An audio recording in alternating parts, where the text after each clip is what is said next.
Lovely to have you here to watch cartoons, which is the funnest thing to do. Yay! Okay. My name is Paul Laverack, and I am an instructor in the film history group, the LAS department. So working. I have been teaching the history of animation for quite a while now, and last semester I always look for places for my students to go where they can encounter animation art up close. And in an online search, I found the Chuck Jones galleries, and I saw photos online and was very curious about what that was and exactly where is that. And so I emailed the organization and said, is there an in-person gallery space where I could send my students to you for some extra credit? And I got an email back that said, well, right now, it's not so much that we have a gallery space your students can come to, but we have plenty of materials we could bring to your students. Oh, well, that's very interesting. And thus began the months-long conversation that has culminated in this evening. The animation class I was teaching is long behind us, but I saw a couple of guys who were in it who are here. I finally do appreciate this thing. We got it, guys. We did it. And so lovely to have you here. I want to say some thank yous. I want to say thank you to the student workers. Without labor, the machinery stops. So we appreciate you guys. Thank you. The TAs, forgive me. Students. I want to say thank you to my department head, Merrie Samuelson, Dean of General Education and Director of the LAS department. Great. Thank you for the support to make this happen. I really appreciate that. I want to get all the titles right. Heather, the producing associate chair and program administrator for the game design, 3D animation, and VFX department. This wouldn't have happened without you. Thank you so much. And Prima Gonzalez, director of NYFA Center for Excellence in Teaching and Learning, and associate chair of Liberal Arts and Science department. Thank you, Prima Gonzalez. Again, without you two, this event wouldn't be happening at all. So really appreciate everything that you did, dragging me along behind, making it happen. So, and now to introduce our guest, who will himself introduce us to the work of Chuck Jones. Craig Kausen is the grandson of legendary animation director Chuck Jones, and Craig is an entrepreneur in the art industry. Craig got a computer engineering degree from UCLA. Go Bruins. He worked at Hughes Aircraft and taught computer science at the college level for about a decade. He joined the family business organized around his grandfather's art-making practice in 1991. Craig led the development of the Chuck Jones Galleries, which is a thriving fine art gallery business.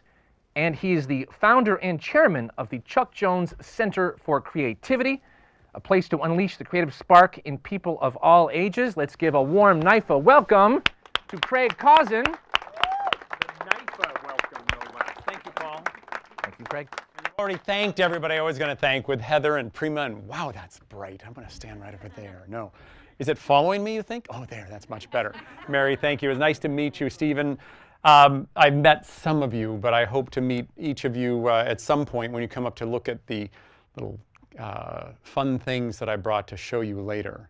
Now, this whole thing did start by an email, but went through conversations, a little sweat on Paul's, is this really going to happen type of situation. I hope I don't disappoint. You never know.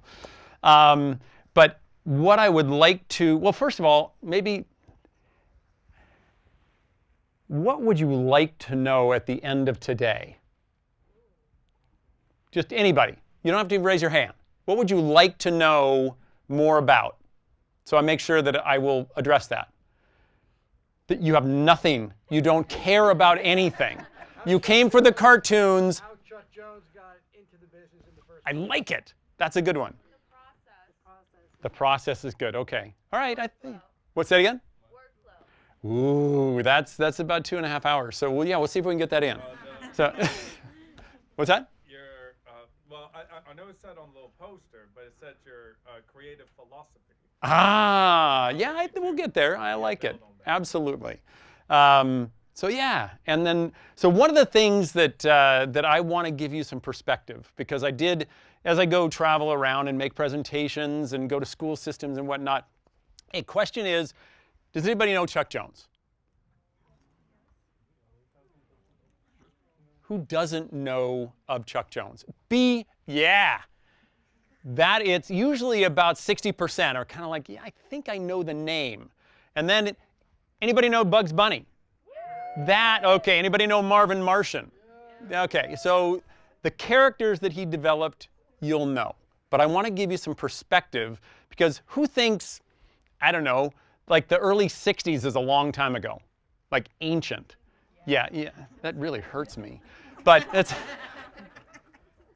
Chuck was born in 1912. So to give a little perspective of how long that is and what happened in that time frame, for you to understand what he did in order to get into this industry and what he created, I'm just going to give you a concise history. Now, the big thing is that we tested this 2 hours ago, and I pray that it still works. Ah, it does! So literally, I've been asked by Heather to make it very concise. Am I right? Am I already on? Okay. So, is this concise enough? This is September 21, and he died. He was said that his timing is impeccable. He died on 2/22/02. Absolutely impeccable. But the next couple of minutes are what you probably know of Chuck Jones. The things that you remember, or that most, what I want you to do is, as you see this little clip reel, is look at the years, okay? The one thing I will ask is that when we play something like an Academy Award or the films or things like that, not to record them, because in a setting like this, it's great, but anything of me, that's fine. But of the films and things like that, I prefer not to have shared. So take a look at the years as we roll through this a little bit. Oh. He had a pretty good career, I guess. So about 300 plus films over 70 years, and yet that is just the beginning of it. Chuck had a very, he was born in 1912. My great-grandfather, Charles Adams Jones, I called her great-grandma. She was Mabel. But this is what I want you to get an idea about. He was born right before World War I, the Roaring '20s, the Great Depression, World War II, Korean War, Vietnam, what things are happening. First radio station is here after he's born. The first airplane flight right in this area. So look at all of the things that are happening throughout his lifetime, yet you just saw 70 years of animation encapsulated in this timeline. So where these cartoons exist. When we get to Private Snafu, which you'll see a Private Snafu cartoon, and we'll talk a little bit about it just a little bit, it's in here during World War II, which he finds camaraderie with Dr. Seuss or Ted Geisel at the time.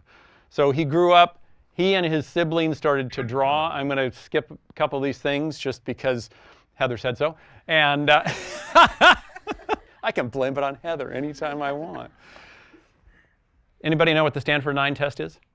It was just starting at the time in public schools where they tested kids to put them in advanced classes. For Chuck, they moved him forward because he read so much and his vocabulary and intellects were so high that they moved him 2 grades ahead, and which for a young man now being with very tall, beautiful women, he was miserable. He also didn't like the way that they taught. He daydreamed a lot. This cartoon was about that he hated the platitudes of that. So at the age of 15, my great-grandfather took pity on him and put him in the Chenard Art Institute at the age of 15 years old. He went through the traditional fine art program. Chenard Art Institute, which became CalArts later, Chenard was the great art institute on the West Coast, established in the early 1920s. And so people like Millard Sheets and other great California artists had gone or were there at the time. Those were his contemporaries. So he then came out wanting to be a traditional fine artist. That was his dream at the age of 18 or 19, right about the time that he got done with his 3-year career there. And at the exact time that he did it, the Great Depression was just starting. There was no jobs around, and he needed to eat. And he talked about that he wanted to go to France and paint the beautiful women and die at a ripe old age of 37, right? But he said you have to actually make money to die poor because you have to get there. And so as he goes through, he works on Olvera Street, doing his, not just puppeteering, but he falls into animation. He's a cell washer. Think about it. He wiped off the actual cells that we all kind of think are pretty cool these days. He worked at NYFA studio, met my grandmother. She actually ran iWork studio, fired him. So, because he was lazy, yeah, he admits it. So, went into Schlesinger Studios. Some of the guys, Tex Avery, Bob Clampett, production studios. So this kind of moves him through here. My mother is born in 1937. She sends her best, wishes she could be here. He went over at Disney, just to give you a perspective, in 1937. This is when Chuck started directing. They were doing Snow White. Night Watchman debuts in 1938. We will see that cartoon. His first storyboard, his first character development of doing this. He was the director. He was a ripe age of 24 when he directed his first film. Puts it in perspective. So World War II begins. Snafu, we will see a Snafu. I was told that it would be of interest to many people. But in that, he met Ted Geisel, Dr. Seuss. That comes back much later. In the 1940s, late 1940s, he creates Roadrunner and Coyote. Roadrunner and Coyote are probably his most famous creations that he created himself. He co-created Bugs Bunny, Daffy Duck, Porky Pig. He created Roadrunner Coyote, Pepe Le Pew, Michigan J. Frog, Marvin Martian. So we could go deep into these things, and I can give you access to this so you can study it. Just like another class, right, Paul? Yeah, let's do that. 1950, his films won 2 Academy Awards. That's my mother holding them, my grandmother and Chuck. The films won 2 Academy Awards. He didn't get to keep them because Eddie Selzer, the producer, got to keep them. Chuck wasn't very happy about that.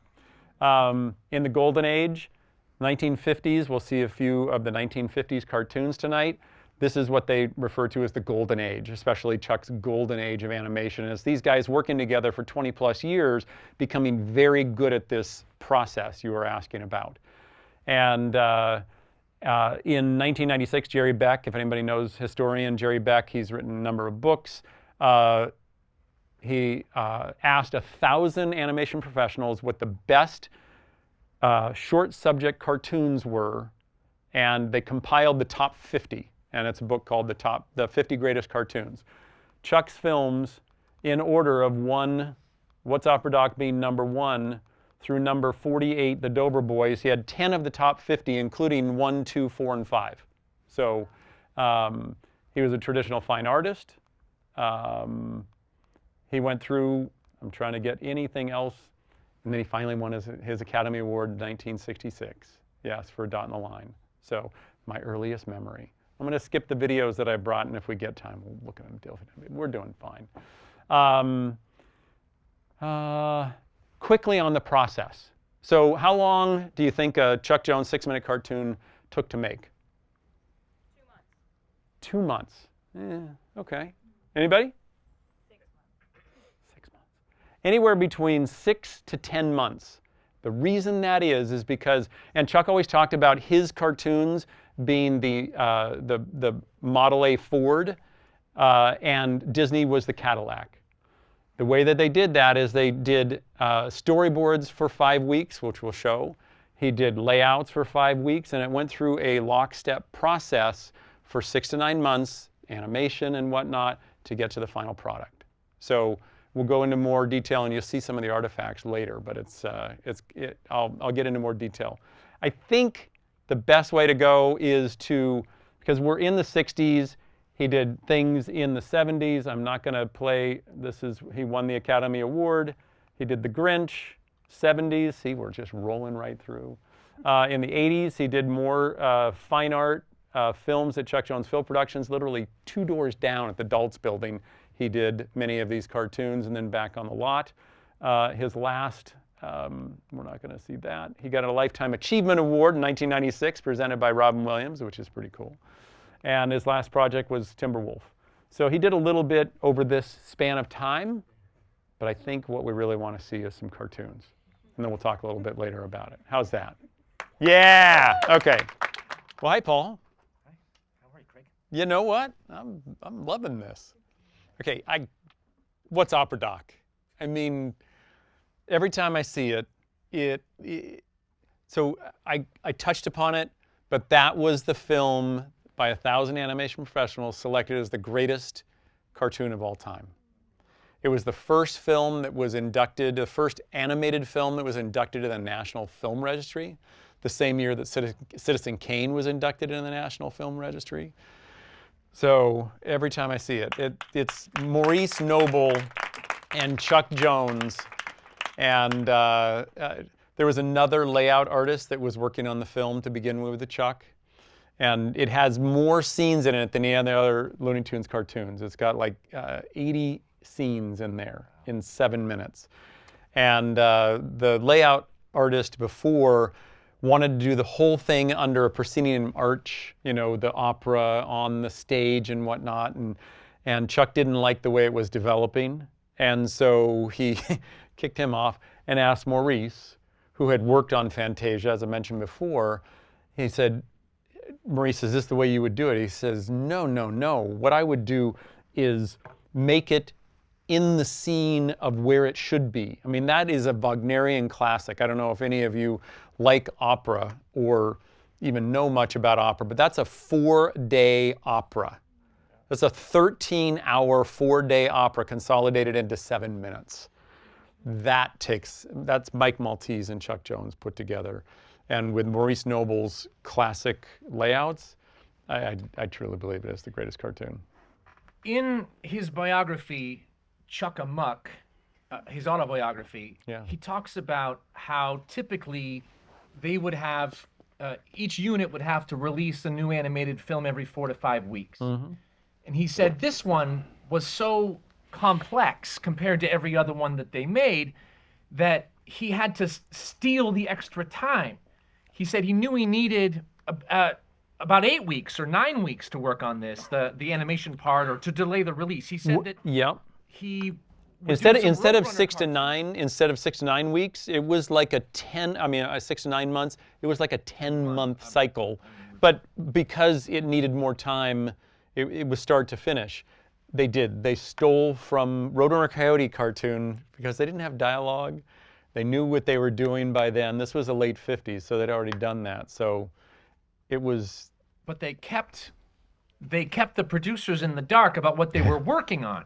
He had his guys still on the sheet. It said they were working on a Roadrunner cartoon, but they were working on this. Right. So it was.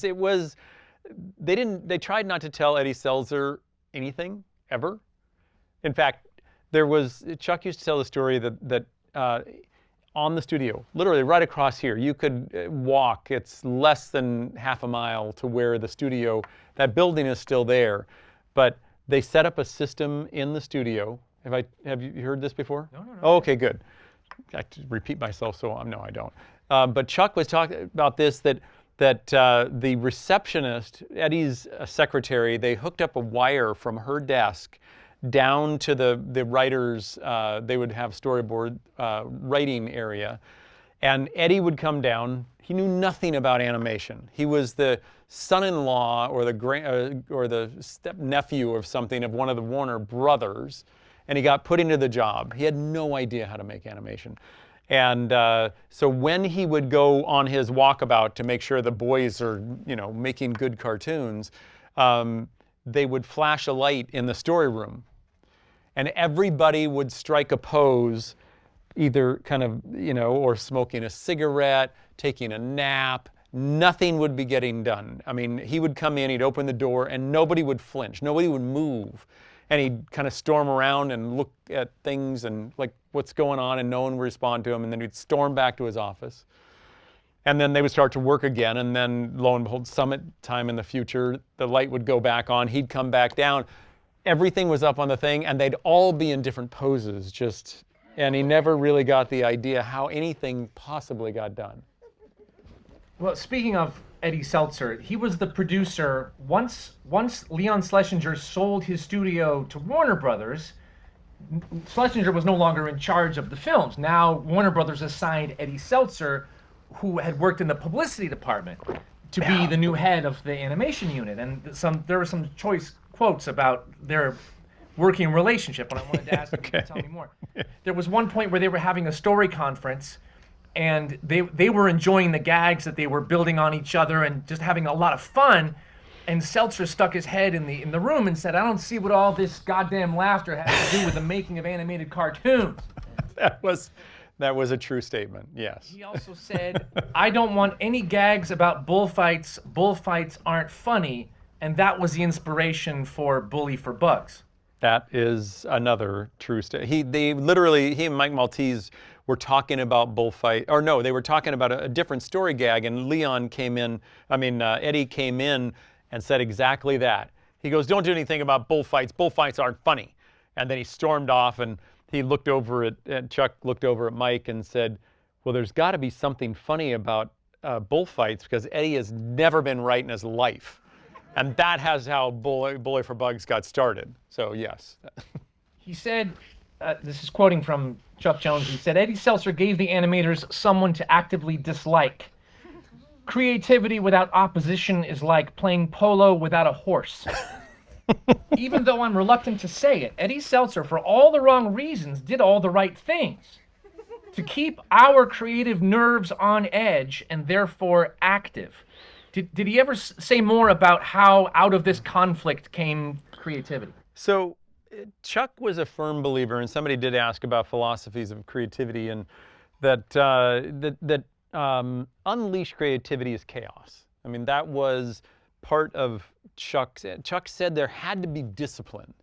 And Eddie, having so little knowledge of how cartoons were made, it allowed them to not have anybody put their hands into their work. And they basically just lied to Eddie about everything, whether it was about what's opera doc, or he would go in and Friz Freeling, instead of doing exposure sheets, he would use music sheets, because he was a musician, and so he would time everything out on music sheets. And Eddie saw when he first came into the studio that guys would flip their animation, right, to see if the movement was working. You'd be on an animation table, and you've got a bunch of drawings, and then you flip them to see if the action is what you want. And so Eddie, when he first started, would take he'd come into Friz's office and wondering what he's doing, and he said he's working on things, and you take the music sheets, take it over by the window, and flip the music sheets in sort of a way like this was how you make a cartoon. And he'd take it back over to Friz. This is a story I heard directly from Friz's daughters, and he'd do this sort of thing and pass it back. He goes, "Oh, you're doing a great job." I have no idea what was going on. But as far as each of them, there was someone to dislike, and there was somebody to have fun at their expense. So without that, I don't think they would have had as much of a antagonist. And I think every good story needs to have some sort of antagonist in there, one of the key elements. And so, they had to do it on time and on budget. That was pure and simple. Because there was no extra money, there was no editing. That was the big discipline. The other discipline was get it past the censors, because you can imagine that a bunch of people who are that funny and in the 40s and 50s, there might have been things that they wanted to do that they just couldn't. And so as they went through, they had to get it past the censors, which also gave the discipline. They didn't know when the films would be released, because oftentimes it would take 6 to 9 months. They would sit on the shelf for up to a year or 2 years, and they would pick a film for it to go out in front of in the theaters. But because that happens, there were always topical jokes, right, of what's going on in the country, what's going on radio, early television. But if you don't know when your cartoon is going to hit, you can't reference anything that's temporal humor. You have to make things that are classically funny forever. And so it took out any references that were funny. There was a a Friz Freleng cartoon where he's jumping off of a high dive. I think it's called High Dive Hair. And he turns to the camera and says a line. Notice how I didn't say whatever the reference was. And by the time it came out, that joke wasn't funny. And so they all learned, which is probably why these cartoons are so funny even today. But they also didn't do any testing on them. They had to make things that were funny to them. The small group of people, they would bring in others to watch the films and give feedback on the gags, but they had no feedback. Once they went out, they were gone. So it made them, within the time frame they had, to come up with the gags, to get the feedback they wanted, and then it was into production line process. And they just had people who were very, very good at what they did. So to speak a little more about Seltzer, he was opposed to Pepe Le Pew. He didn't think skunks were funny either, which drove Chuck to make For Sentimental Reasons, which won the Oscar. Yeah. And the same year, Chuck won a second Oscar for So Much for So Little, a government animated film he made that won Best Documentary Short. Yeah. What? Yeah. And those two Oscars went to Eddie Seltzer, not to Chuck Jones. Did that burn his muffins? That one did. Yeah. That one, because Eddie had no involvement with the films, and at that time the Academy did not allow directors to take Best Picture home. It was the producer always. So Eddie, to this day, has something like 16 Oscars in the family. No one at the studio liked him, and I came to find out maybe 20 years ago that no one in his family even liked him. So, yes, his grandson said, yes, everybody hated Eddie. We all hated Eddie. But yeah, when he got the one day, he got 24 hours with the two Oscars. And there's a picture over here with Chuck and his the two Oscars in the unit that were working that year. And then he got to take them home and take photos with him. And my mom was, whatever she was, 12 or something like that. But yeah, there are certain pictures in that series that my mom references, and he's got sort of a kind of pasted smile on, and he was furious that Eddie was going to take these things home after all the work that they had done and won two of them in a single year. Yeah, not a happy man. To turn back to the earliest phase in his career, when he got hired to work at the Ub Iwerks studio in '31, he started as a cell washer. Then he was promoted to a cell painter, then a cell inker. Then he was an in-betweener, and then Ub fired him. Then he actually, it was my grandmother that fired him. Yeah. So, oh, sorry. In his autobiography, he describes going to work at Mintz and Walter Lantz briefly, and then coming back to Ub Iwerks and getting fired by a secretary who would later marry him. Yes. So it may be of interest to our students. If you ever want to fall in love with somebody, fire them. Well, what I mean is, did he ever say anything about how he overcame or dealt with the early setbacks in his professional life? You know, I think, as I mentioned very briefly in the history, the idea of coming out of art school in 1929, and there's 30% unemployment. You know, you're in Hollywood with people who, it's a fledgling industry in the film business, let alone the animation business, and trying to find a job to do something you love, or anything. He had been a janitor as a part-time job throughout the time that he was at Chenard, and he got a small scholarship. But then he stumbled into this to become a cell washer, and he answered an ad he heard that they needed a cell washer, and he joked later that he thought he was going to work in a prison. Yeah, I know, ba-boom. But the idea of working his way up and not knowing where he was going. He admitted, I was just lazy. He was 19. He didn't really know what he was doing. But then he got pulled into Leon Schlesinger's studio as an in-between, or as an assistant animator. He said that it was his wife who got him the job. And, well, she just wanted him to work somewhere else. And yeah, but I mean, it was a very close-knit industry at that point. As I said, Disney was the epic. They did the grand productions, and they were doing the feature-length films. They were working on Snow White at the time. They really were the kings, and they had the money for it. I mean, they had gotten funding and developed these things, but the short subjects made no money, so Chuck was making $12 per week back then. I mean, most of the guys were starving. There was literally guys after they first started that had to pay to apprentice. They actually paid to work. And one of the inkers and painters told the story of her, it wasn't her husband, but it was a friend of hers husband who came home from work celebrating that he got to work for free. He didn't have to pay any longer to apprentice. And so then it worked out. Leon was a cheap man. I mean, he was a very wealthy man. He had a yacht down in Newport Beach. And somebody asked him one time why he never invited anybody out on his yacht. He said, "I don't let poor people on my yacht." I know his great nephew, and he's a very nice man, Robert Schlesinger. And we've kept in touch over the years. But Leon was a great businessman, and without him, especially through the Depression, it was a tough struggle. But Chuck continued to persevere because he loved what he did. You mentioned Schlesinger's legendary cheapness.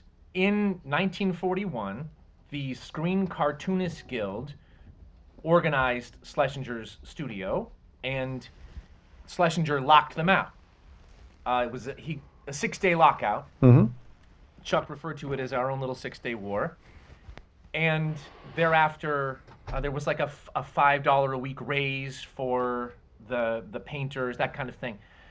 So Chuck was described in the reading that I did about this as a union activist. Mm-hmm. You've also mentioned as much here today. Yeah. In 1944, he makes a film for the United Auto Workers, a union of which I was a member, in the Hellbent for Election film to get Roosevelt reelected in 1944.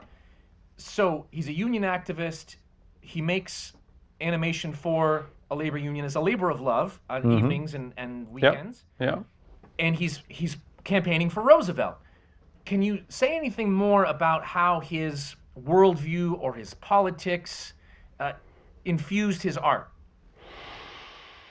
I thought we were looking at a Cold War story in Duck Dodgers of the great powers of the world. Well, it is. I mean, that was 1951. So, but I think, that was, I mean, Duck Dodgers in the 24th half century was a takeoff on Buck Rogers, obviously. And that was one of the great things that Chuck was able to do in his films. He would take genres like taking Dragnet and taking it into a cartoon with Daffy and Porky. What is Buck Rogers, Craig? Tell us. Some of us might not know. So Buck Rogers was a live action but very fantasy based, where you've got Buck Rogers in space. The special effects are phenomenal. You've got to see it at some point. If you look it up on your little digital phone, Buck Rogers. And it was one of the first television things. Buck Rogers was a very famous star and a series at that point. But because, and it was radio as well before that, and so people knew the character, so Chuck could start off with Duck Dodgers and everybody would understand that this is a space film and that the hero was going to be Duck Dodgers with a play on the Buck Rogers. But yeah, thank you. I just assume that no one knows Buck Rogers, and I can just talk about it like, no one cares. Yeah, I know. That's good. So, is it possible that was a Cold War allegory, or? It's very possible. To get back to your question, I think Chuck, more than anything, I mean, he's certainly a liberal politically. He was humanitarian. He cared about people, certainly always more than money. I mean, he was about, when he was 23, 24, 25, he was all about, allowing people to have a job that supported them so they could make a living. He knew that the studios were going to make their money. And I think that was part of what he talked about, that he was and he knew that he was a good filmmaker. People say he's one of the best, and somebody out in the hallway said that it was not just, I think it was Michael who said it was not just about his animation, it was about his direction, his timing, that he was one of the greatest filmmakers of the 20th century and possibly ever. But Chuck was not interested in putting aside what was important to him and that he was good at for money. He was offered, when he left Warner Brothers in the early 1960s, and they shut the studio down, he was offered a ton of money to go into television and do weekly animation. But he knew with the budgets that were being paid for that sort of animation, that he could not create his craft, his art form with those budgets. And he said, I could not afford to be rich. And that was for him, he gave up the money wealth to continue to do what he loved to do. And so for him, it was about the love of the art, the love of the craft, the love of the people. He wouldn't have been able to hire the people and keep his team together. So for him, I would always call him a humanitarian rather than a radical or a liberal or whatever it was. He cared about people, and that got infused into his cartoons. Did he and Dr. Seuss and others have, they would like to illustrate how they could, what they felt was right and wrong? I mean, there were cartoons about Hitler, and they were unabashed. I mean, he and Dr. Seuss were very open that this was just wrong. And yet there were people in our country, in Great Britain, who were like, well, maybe we can negotiate. Maybe we don't know who's going to win. I'm sorry, what? No, this is wrong. And his principles were more important to him than just about anything else. I do have more questions, but I feel like let's open it to students or other attendees who have something you'd like to ask. First hand up, right here. Hi. I just want to say thank you for showing us this stuff. I feel like it's really fascinating to see how timeless these cartoons have become. I'm just curious what maybe your personal favorite cartoon your grandfather has made. So somebody asked me that, whether What's Opera Dog was it, because it is the greatest. But my favorite is called Rabbit of Seville. I would always put it in, except decided to go with a little more diverse selections. This is Rossini, The Barber of Seville opera on stage, where Bugs is tormenting Elmer Fudd with da-da-da-da-da, da-da-da-da-da, and he's, it is a great battle. If you haven't seen it, make sure. Yes, the hair tonic that grows his hair and then flowers come on top, and it is a perfectly timed. And I think those critics or historians who look at Chuck's work, his timing is pretty much what everybody looks at, that he understood perfect comedic timing. And so I hope that some of your classes will share Chuck's cartoons so that you can see what much of the world believes are some of the greatest timed films in history. And so, as I said, the difference between a couple of frames makes the difference. And the difference in a look. And if you look at these layout drawings and other things that are up here, there was one from Feed the Kitty with Mark Anthony and Kitty. And if you haven't seen it, take a look. There is a scene toward the end where the mother in the house is accusing Mark Anthony of hiding something, and he has a look on his face and he's like, me? And Chuck said he did 50 drawings before he got that exact pose, that expression on his face. So imagine 49 wrong drawings by Chuck Jones in the early 1950s after doing this for a couple of decades to where it was exact. And Chuck always talked about, the difference between that Mark Twain, and by the way, Mark Twain was his hero. So he read Mark Twain starting at age 3, taught him himself how to read. but he always said the difference, the minor differences. He said the difference between the right word and almost the right word is the difference between lightning and the lightning bug. And so those little tiny nuanced difference make all the difference in the world. So I hope that answers that question. I don't even remember what it was at this point. I'm like ancient. So was there another question? I saw something. Can we get person on the mic to ask questions? Oh, get on the mic. There's a mic there.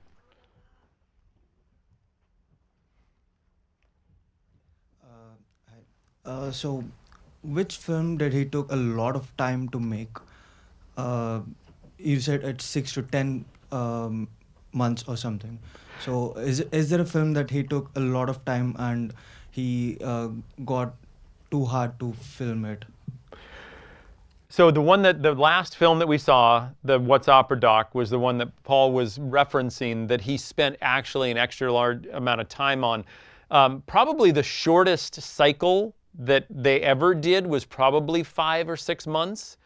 I mean, that because they always had to go through this process and they had to go through storyboards. They had to go through character development if there was extra development. They had to go through layout and timing. They had to record the voices. They had to do all of that in lockstep, and each of those took between 4 and 5 weeks. And then animation. So a lot of times there were so many scenes, and they only had 4 animators to do it, which is why, since there were so many scenes and so many cuts, so many background layouts to be designed. I mean, if you look at those backgrounds, did that not, in What's Opera Doc, remind you of Fantasia? The grandiosity of the whole thing? So that was the one that probably took him the most at Warner Brothers. And then, of course, The Grinch later on took over a year. Phantom Tollbooth, a feature-length film, took 2.5 years.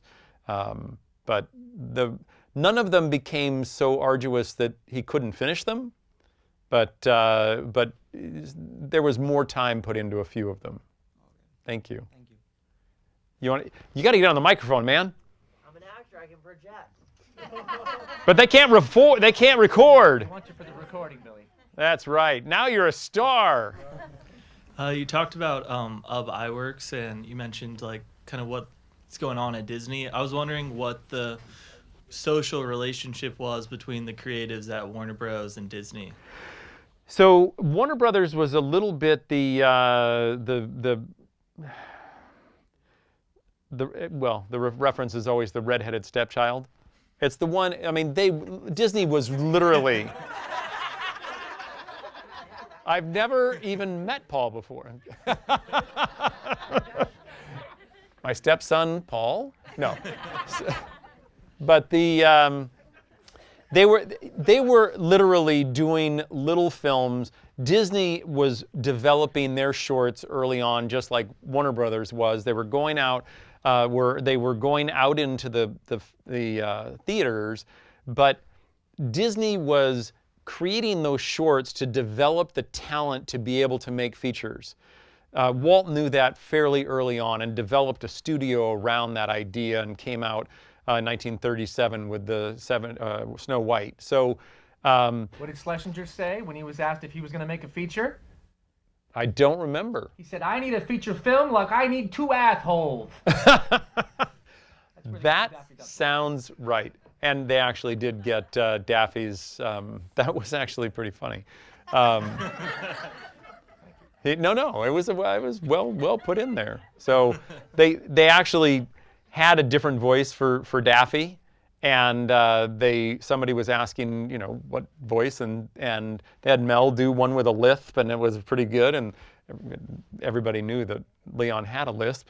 And then as they got closer to they would go into a place like this, and they'd have pretty much everybody in the studio in a theater, except they had benches, except for a sort of Ben-Hur throne where Leon would go sit, and because it was a leftover from a film. And literally, as I said before, he'd come in and go, "Roll the garbage!" But as they came up to this, they figured that Leon was going to hear his voice on Daffy Duck, and they're going to fire them all. So they all came to the session with their resignations in hand, and as soon as the film was done, the lights came up and everybody was very silent. It was, Jesus Christ, where'd you get that voice, guy? That was hysterical. One more? Yep. Time for one more question. Okay. Did I answer your question? Not really. Yeah, I mean, like, so the Disney was obviously like. Oh, the yeah. Main So one. they just did their thing. I mean, they needed to put out 25 to 30 short subjects a year. Let's just grind them out. That's how they stayed. That's how they kept a job. Like the creatives inside the company, did they ever cross over? Like, did your Occasionally, grandfather, Chuck went over for about 6 months over to Disney during a strike, and then literally at the end of it, he didn't do much because, I mean, he did some development, but everything had to wait for Walt to get involved and approve everything. And so by the end, he's like, and the strike ended and he was going back to Warner Brothers, but Walt actually called him into his office and said, Chuck, we'd love to keep you. You're very talented, obviously. This is 1950, right before like What's Opera Doc and those kind of things. And he said, we'd love to keep you, is there a job here that you'd like? And he said, actually there is. And he said, which one? He goes, I'd like yours. And he said, yours is the only job worth having because he was in control of everything. And Chuck, in the same way, the directors at Warner Brothers were in control of everything that happened in the film. So, Awesome. Thank you. yeah. Isaac, quick. Billy, someone, get on that mic. We got time for one more.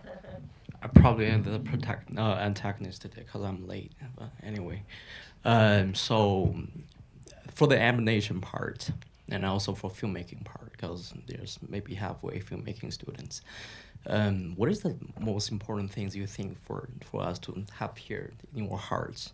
What is your advice? Cause I am not a filmmaker, but I did hear Chuck talk. For Chuck, and there's a lot of what comes first, character or story. And Chuck was of the understanding in his world that character was always most important to him.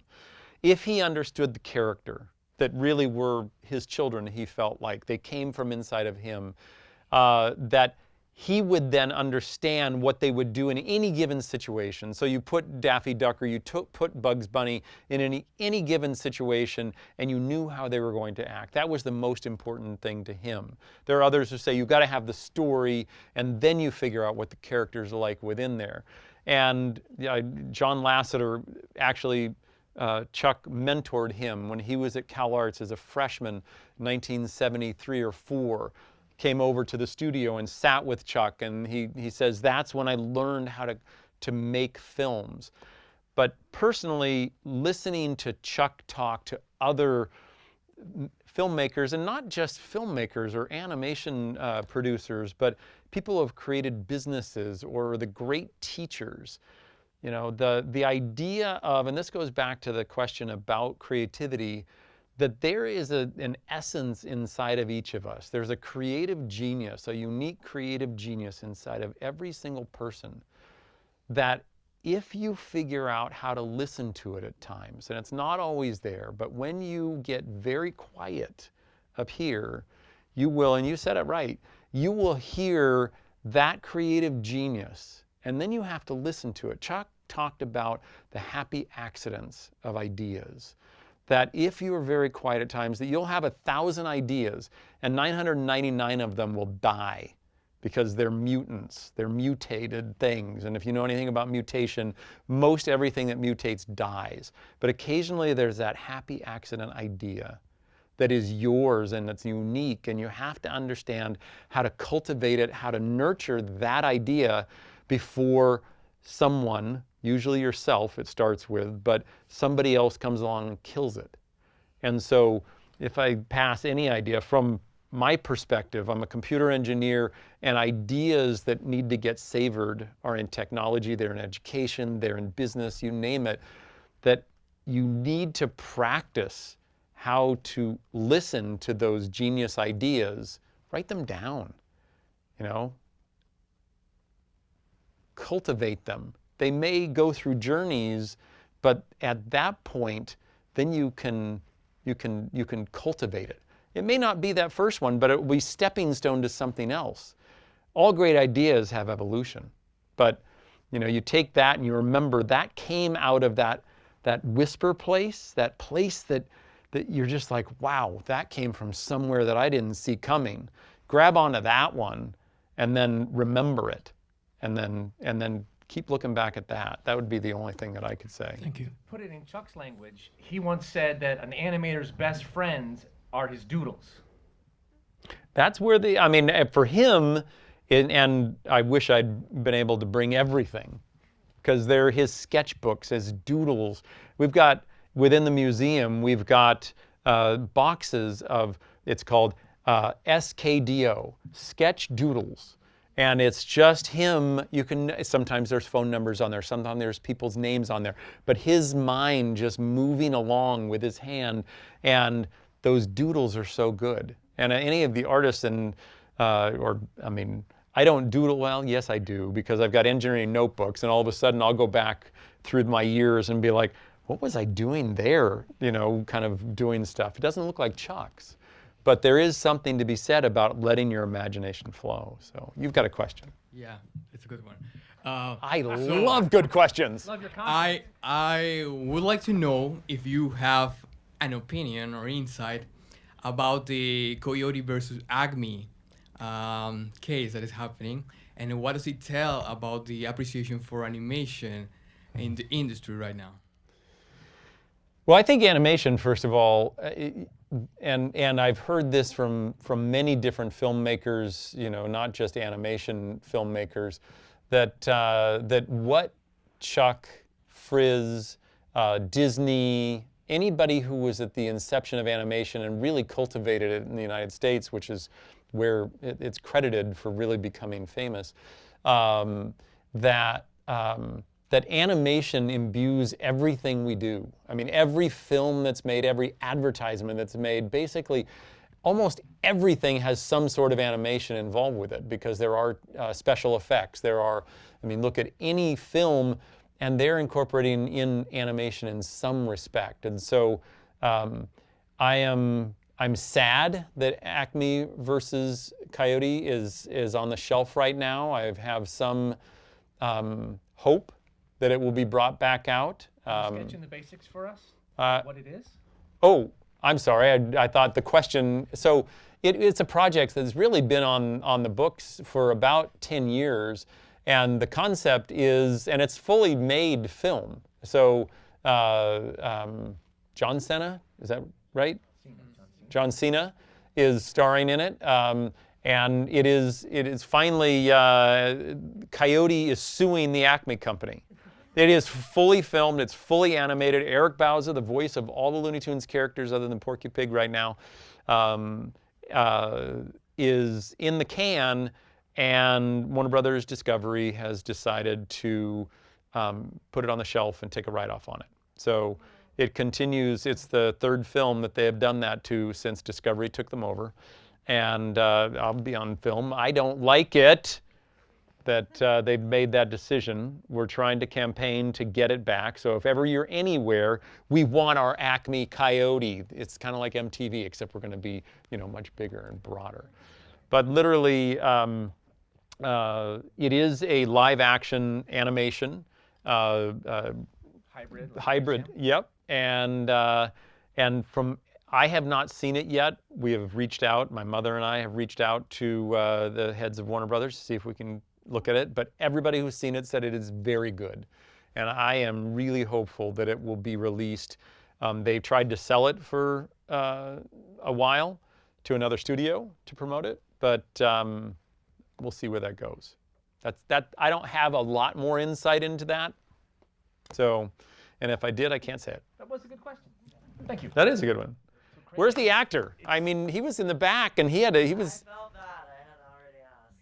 Can I? Sure, come on. We got last one. Okay, this is very similar. It's building on what you guys were talking about earlier. Go about ahead. Disney. I'm just a little bit confused though, because I'm wondering why there would not be. I mean, I would think a lot of the studios would be salivating at the idea to have such a talented animator. Yeah. I understand what you're saying about that period with the strike, and it was maybe going to happen, and then it just took a while. But I guess I'm sort of wondering, why was he not poached by Disney? Why was there? Oh, yeah, they all had their lanes, and they did move back and forth a little bit, but each of them had a good career. Everybody was pretty loyal as long as they weren't on strike. So Chuck wanted his own fiefdom. Was there a certain amount of creative control that Warner Brothers offered? He had complete creative control in his films other than the censor. So that was the reason he never left, absolutely. I mean, until they shut down the studio. So now I think we're going to view this. So just so you know, as you come through this type of thing, there are original scripts or story sheets here. So you can see dialogue sheets that were used during recordings by the voice actors. Character models, as I said, character was everything to Chuck. And you can see how he developed characters, model sheets, Ricky Tikki Tavi. The storyboards, this is an original storyboard by Mike Maltese when he went over to MGM to do Tom and Jerry. So to see an original Mike Maltese storyboard, and you can see he couldn't draw very well, but he was a great gag artist. So you can kind of see the techniques that he would use. This is actually an original layout drawing from What's Opera Doc from 1957. There aren't many of them in the world, but I brought one to share with you. You can see how Chuck's pencil, this is the moment, there's a number down underneath the frame here, what the pose is going to be at that 24th of a second. So you can see model sheets, you can see layout drawings, storyboards, some background layouts. There's original backgrounds from Roadrunner Coyote cartoons. I brought some cool stuff, I must say. There's a letter from Steven Spielberg here to Chuck for his 85th birthday that's referenced there. Some things from Phantom Tollbooth. The things over here, these are all actually animation drawings. Chuck said in the 1960s, those guys that did The Grinch, he said these are probably the greatest animation drawings by the greatest animators. They've been working together for over 30 years. Take a look at the detail in each of those animation drawings. Each one of those is a 24th of a second. And so there's a little bit of history here. The dot and the line, the one that won the Academy Award that I talked about, this is a piece of rice paper that Maurice Noble, who was co-director on that film, he wasn't getting the texture that he wanted with regular animation. So what he did was to have them animate the squiggle on rice paper so it would bleed unpredictably around it. So then when they Xerox that line onto the cell, because they were using Xerox at that time, that it would have that kind of, it would shimmer, because you could never animate that. That was just an effect. There's an original production cell, there's some layout drawings, background, and then a couple pictures here. This is actually the Termite Terrace. This is the original one way, way back when. And this is the photo of Chuck with his team in 1950 when they won 2 of the Academy Awards. So you can come up and take a look. If you've got questions, I will be hanging out here. But thank you all for being such a great audience. That was super fun. Is that okay, Heather? Are we good?